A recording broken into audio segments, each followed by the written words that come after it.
Assalamualaikum warahmatullahi wabarakatuh.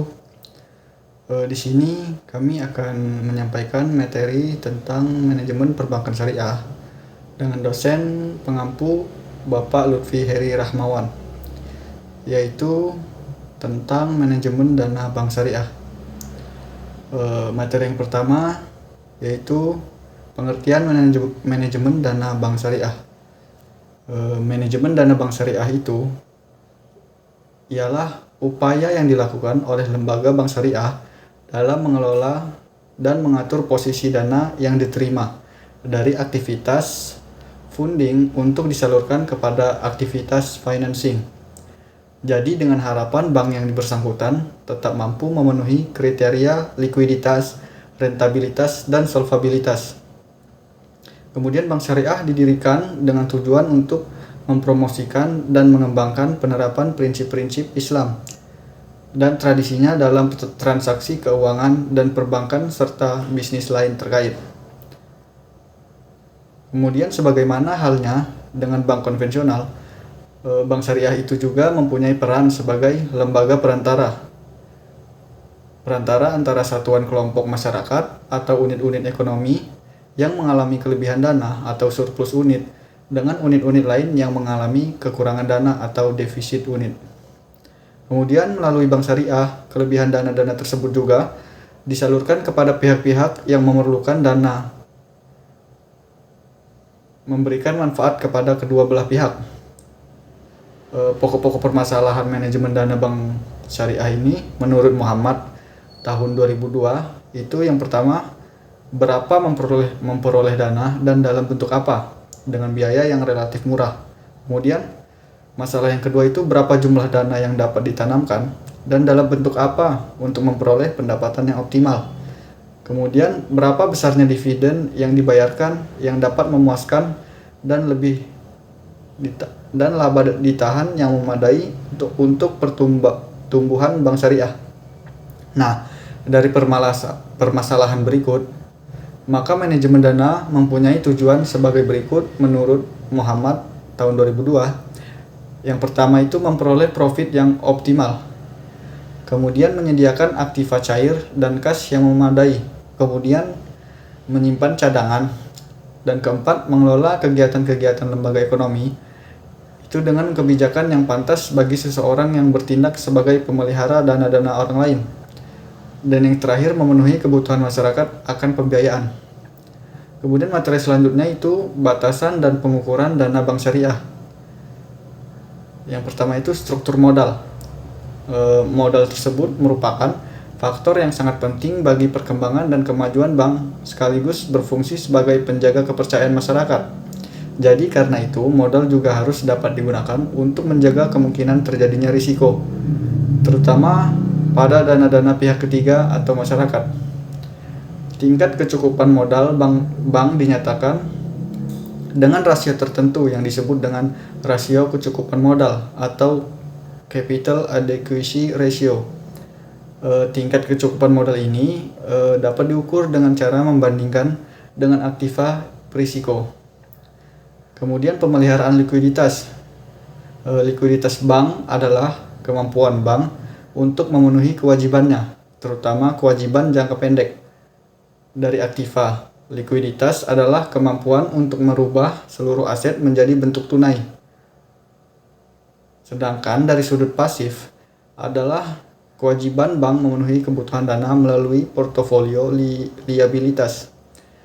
Kemampuan likuiditas aset ini tergantung pada faktor utama, yaitu kandungan daya cair aset itu sendiri dan daya jual aset tersebut. Komponen yang terdapat pada indikator ini berupa rasio dana lancar terhadap dana atau simpanan pihak ketiga yang merupakan perwujudan dari beberapa aset lancar yang dimiliki suatu bank dalam mencairkan asetnya dalam waktu 1 tahun terhadap dana simpanan pihak ketiga yang berasal dari masyarakat dalam bentuk deposit, giro, dan tabungan. Di samping komponen tersebut, pemeliharaan likuiditas juga berasal dari rasio total pembiayaan yang dimiliki oleh bank syariah terhadap DPK. Kemudian yang selanjutnya ada aktiva produktif atau pembiayaan. Kegiatan pembiayaan atau financing merupakan salah satu tugas pokok bank, yaitu pemberian fasilitas penyediaan dan untuk memenuhi kebutuhan pihak-pihak yang merupakan defisit unit. Yang menurut sifat penggunaannya, pembiayaan itu dapat dibagi dalam satu, memenuhi kebutuhan konsumsi yang akan habis untuk memenuhi kebutuhan, dan yang kedua, produksi dalam arti luas, yaitu untuk meningkatkan usaha, baik usaha produksi, perdagangan, maupun investasi. Jadi komponen dari aktiva produktif itu berasal dari rasio total pembiayaan bermasalah terhadap total pembiayaan yang diberikan. Demikian tersebut materi tentang manajemen dana bank syariah dari kelompok 5. Apabila ada salah kata kami mohon maaf, dan masih banyak kekurangan juga kami mohon maaf. Saya akhiri, wassalamualaikum warahmatullahi wabarakatuh. Baik, di sini saya akan melanjutkan materi selanjutnya ialah mengenai sumber-sumber dana bank syariah. Dana adalah uang tunai yang dimiliki atau dikuasai oleh bank dalam bentuk tunai atau aktiva lain yang dapat segera diubah menjadi uang tunai. Sumber dana bank syariah terdiri dari modal inti, kuasi ekuitas, titipan atau wadiah atau simpanan tanpa imbalan. Modal inti adalah dana modal sendiri, yaitu dana yang berasal dari para pemegang saham, yakni pemilik bank. Pada umumnya, modal inti itu terdiri dari modal yang disetor oleh para pemegang saham, yang kedua itu terdiri dari cadangan, yang ketiga itu terdiri dari laba ditahan.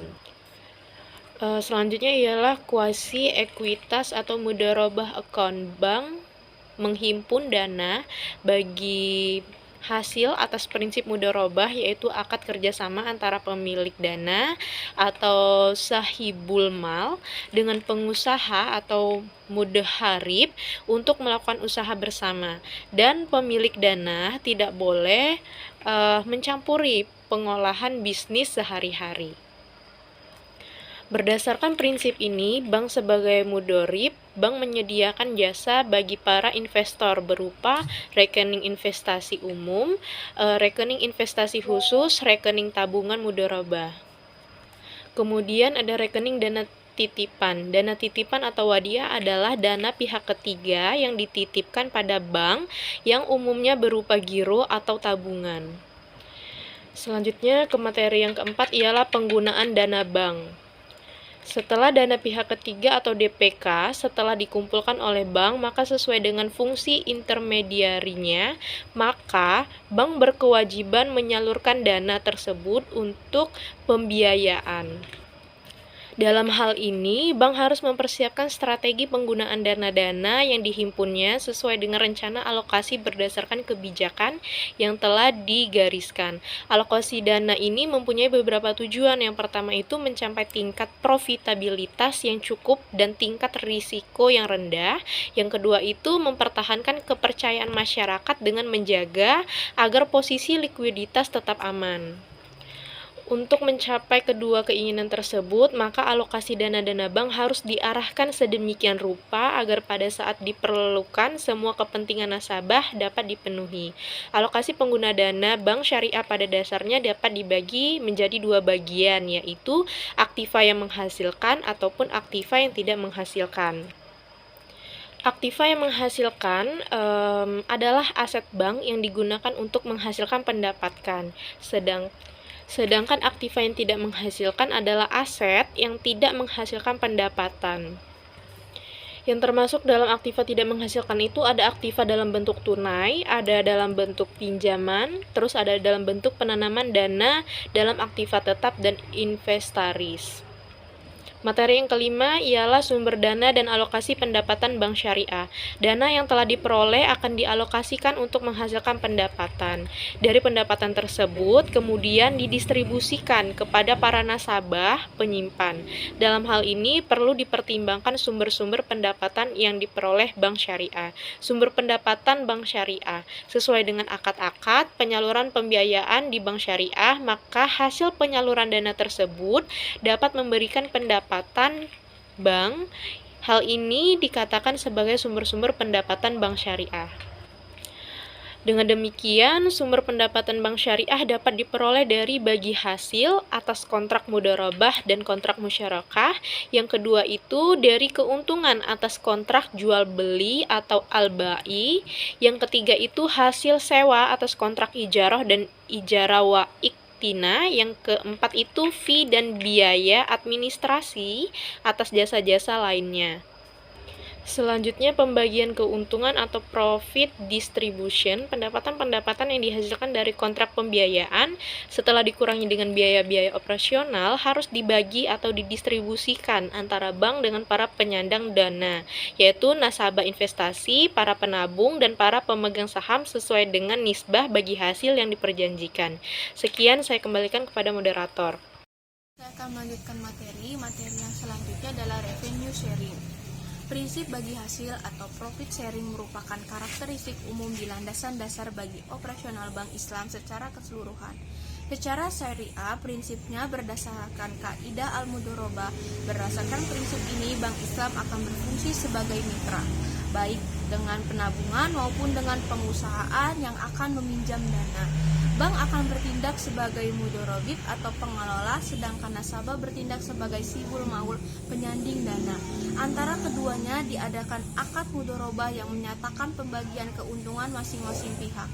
Hal ini disesuaikan dengan apa yang diterangkan dalam Al-Quran Surat Al-Baqarah ayat 275, di mana Allah Subhanahu wa Ta'ala mengharamkan segala bentuk transaksi yang mengandung unsur-unsur riba, karena unsur tersebut tidak mendatangkan kemaslahatan, bahkan hanya bisa mendatangkan keburukan, sehingga sedini mungkin harus dihindarkan. Dalam dunia perbankan syariah mungkin sering didengar istilah bagi hasil atau yang lebih dikenal dengan istilah profit sharing atau revenue sharing.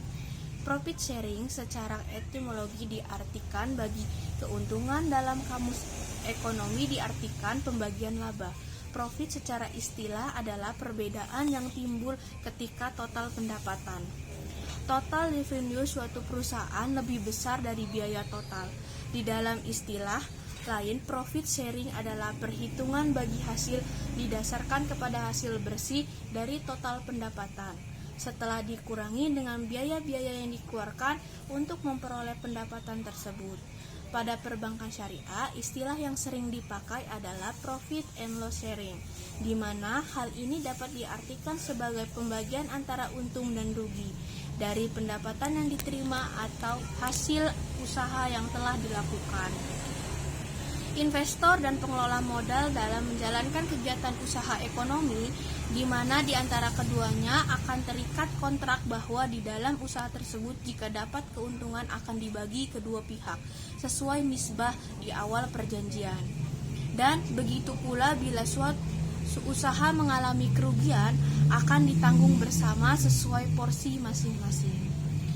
Revenue sharing secara bahasa, revenue berarti uang masuk, pendapatan atau income. Dalam istilah perbankan, revenue sharing berarti proses bagi pendapatan yang dilakukan sebelum memperhitungkan biaya-biaya operasional yang ditanggung oleh bank.